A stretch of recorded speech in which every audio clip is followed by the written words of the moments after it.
Let me ask you something, and I want you to be completely honest with yourself right now. Have you ever sat in the bathroom for 30 minutes, maybe even an hour, feeling that pressure deep inside you, knowing something needs to come out, but nothing happens? You push, you strain, you shift positions, you tell yourself, just give it another minute. And then finally, exhausted and frustrated, you stand up and walk away, telling yourself you will try again later. But later comes and the same thing happens. And the next day, the same thing again. If that sounds familiar, I need you to stop everything you are doing and pay very close attention to what I am about to share with you over the next several minutes. Because what you are experiencing is not ordinary constipation. And the home remedies you have been relying on are almost certainly not going to fix it. My name is Dr. Michael Carter, and today we are having a conversation that millions of people, especially adults over the age of 60, desperately need but are too embarrassed to start. We are talking about stool that is physically stuck inside the rectum, what it actually is, why your body allowed it to happen, the warning signs that most people dangerously misread, and exactly what you need to do about it, step by step, starting tonight if necessary. I want to be upfront with you right now. Stay with me through this entire video because there is a symptom I will explain later that looks exactly like diarrhea, but is actually a sign that the situation is getting worse. And the mistake most people make when they see it can turn a serious problem into a genuine medical emergency. Before we get into the solutions, I need you to understand exactly what is happening inside your body right now. Because when you truly grasp the mechanics of this, every single step I give you later will make complete sense. Think of your large intestine as a long, winding river. For most of your life, that river has flowed beautifully. Waste moves steadily downstream, water is absorbed along the way, and everything exits the body naturally and comfortably. Now imagine that over the course of several days, that river begins to slow down. Not suddenly, not dramatically, just a quiet, gradual reduction in flow. Debris starts to collect at a narrow bend. The water keeps being absorbed, but the debris is no longer moving forward. Day after day it sits there, drying out, compacting, hardening, until eventually that bend in the river is completely sealed shut. That is your colon right now. That is the mechanical reality of what is happening. The medical term is fecal impaction. But I want you to forget the clinical language for a moment and understand this in plain human terms. Your large intestine is a muscular tube roughly 5 feet long. Its primary job is to absorb water from waste as it passes through. It is extraordinarily efficient at this job. The problem is that when stool stops moving forward, your colon does not know to stop extracting moisture. It just keeps pulling water out, hour after hour, day after day. What started as soft, manageable waste gradually transforms into something with the density and texture of hardite clay. And once that mass reaches your rectum and becomes too large and too rigid to pass, you are in a situation that willpower alone cannot fix. Now here is the part that I need every single person over the age of 60 watching this to truly internalize. Because this situation does not happen randomly. It happens because aging quietly changes the rules of your digestive system in ways that nobody ever properly warns you about. Several things begin shifting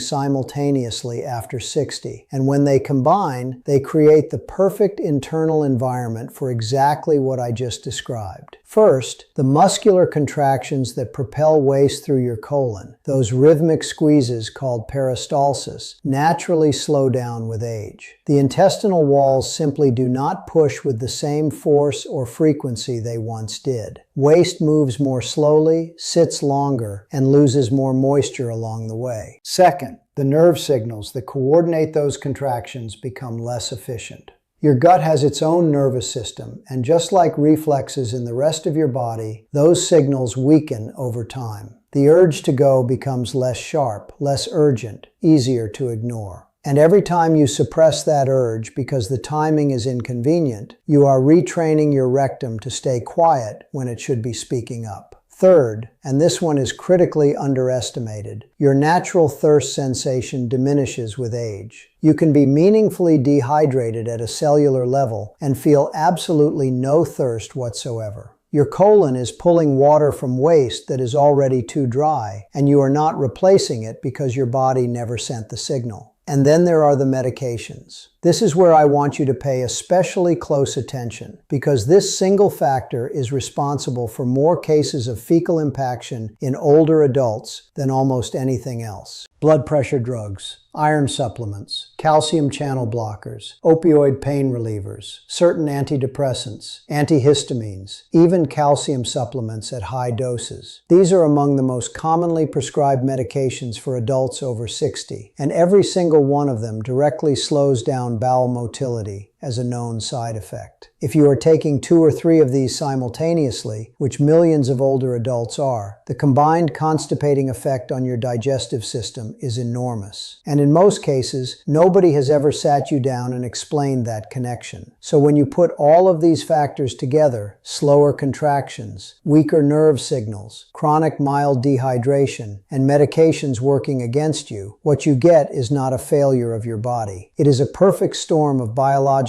changes that was building quietly for months before you ever noticed something was wrong. Now here is where this conversation takes a turn that surprises almost everyone. Because the symptoms of a fecal impaction are not what most people expect. In fact, they are so misleading that people regularly take exactly the wrong action and make everything dramatically worse.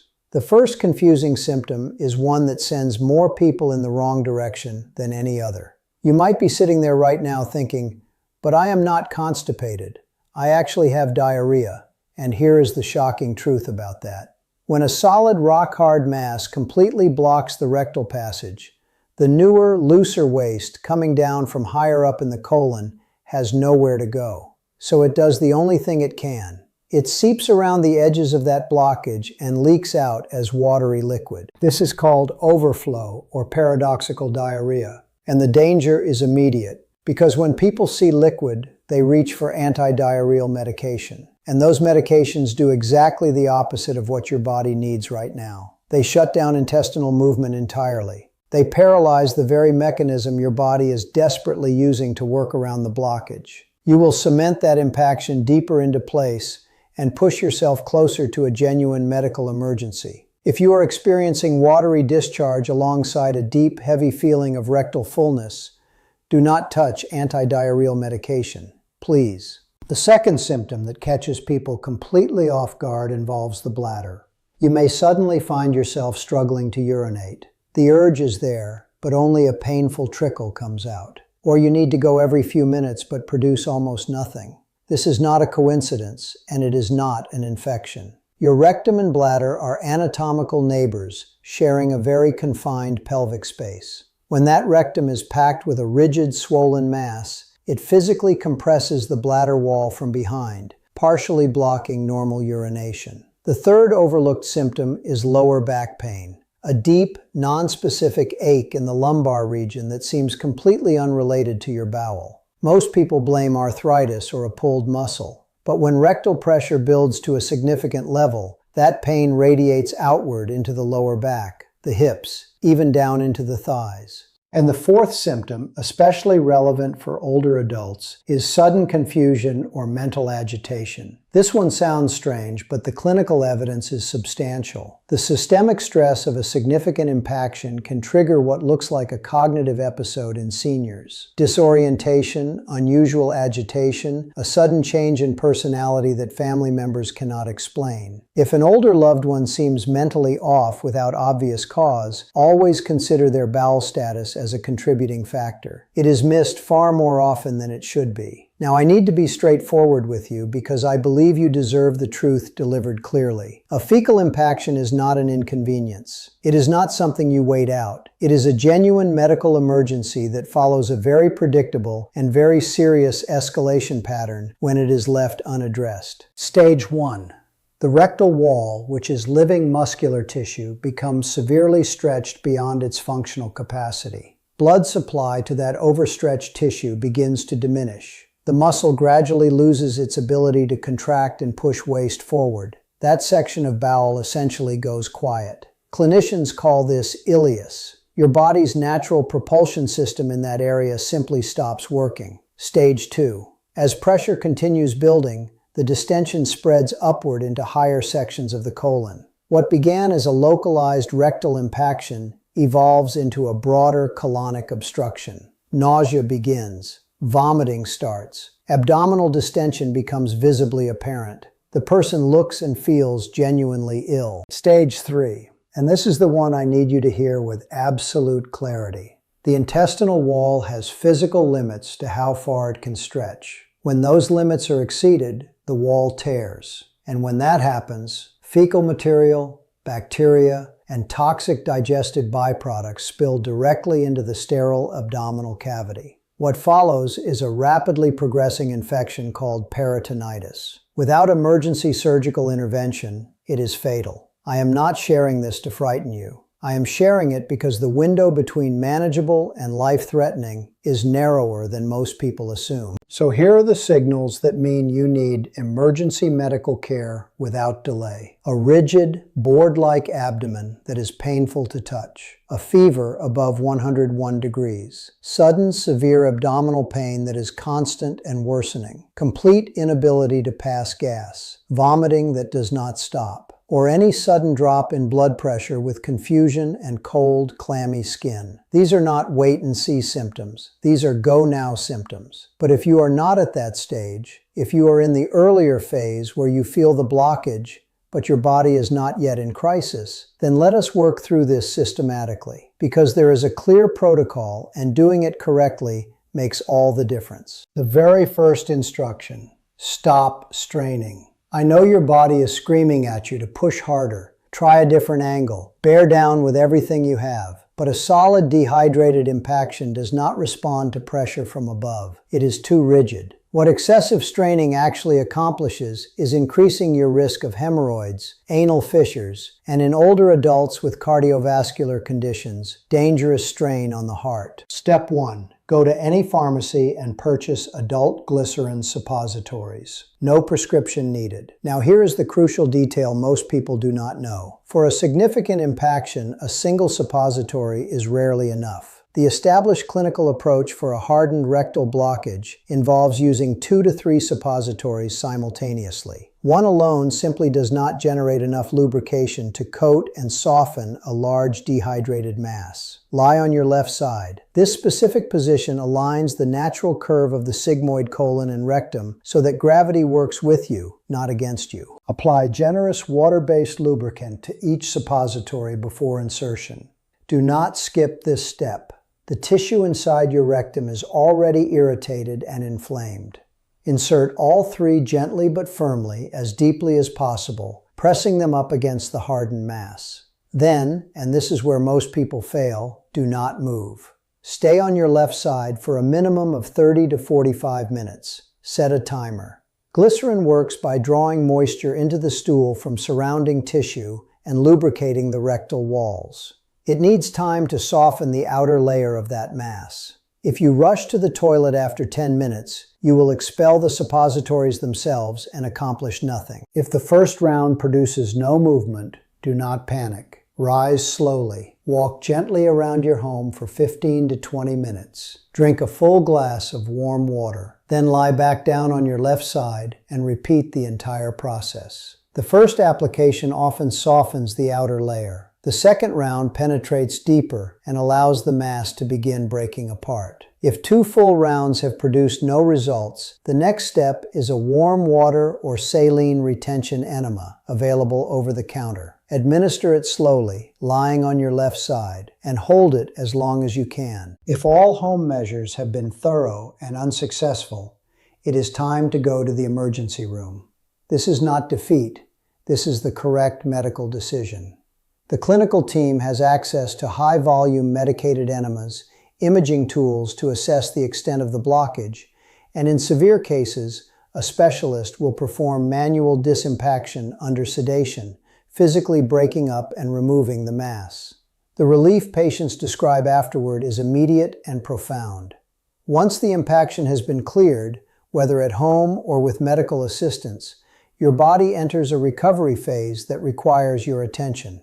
For the first 24 to 48 hours, the rectal tissue will be irritated, swollen, and sensitive. Some discomfort and light spotting are completely normal and will resolve with time. A warm sitz bath, Soaking the lower body in warm water for 10 to 15 minutes, 2 to 3 times daily, provides significant relief and promotes healing. Your diet for those first few days should emphasize soft, easily digestible, moisture-rich foods. Oatmeal, cooked vegetables, ripe bananas, broth-based soups. Avoid anything dry or tough, and drink water deliberately throughout the day, even if you do not feel thirsty. But clearing the blockage is only half the job, because if we do not address the conditions that created this situation, it will happen again. And each time it returns, it comes faster and progresses further.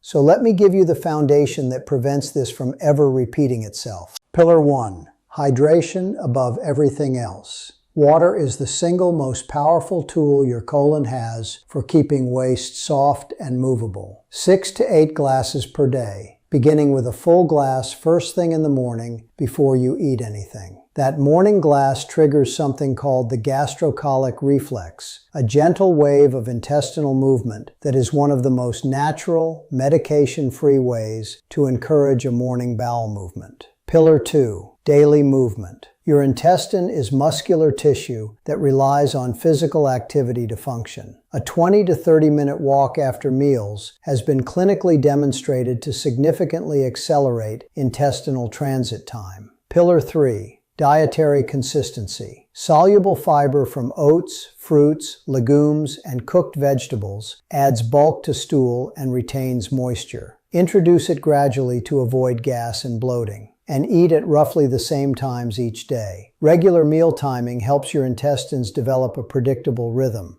Pillar 4. A scheduled bathroom routine. The gastrocolic reflex is strongest within 30 to 60 minutes of breakfast every morning. Sit on the toilet during that window, whether you feel an urgent need or not. Place a small footstool under your feet to raise your knees above hip level. This relaxes a sling-like muscle called the puborectalis that otherwise creates a natural kink in the rectum. Give yourself 5 to 10 minutes without rushing, without straining. Over 1 to 3 weeks, your body will begin to synchronize with this routine naturally. And please, do not rely on stimulant laxatives as your daily solution. Long-term use trains your colon to depend on artificial stimulation. When you stop, the colon has largely forgotten how to initiate movement on its own. Speak with your doctor about safer alternatives like osmotic agents or stool softeners. Now, a word for those of you watching this not for yourselves, but for someone you love.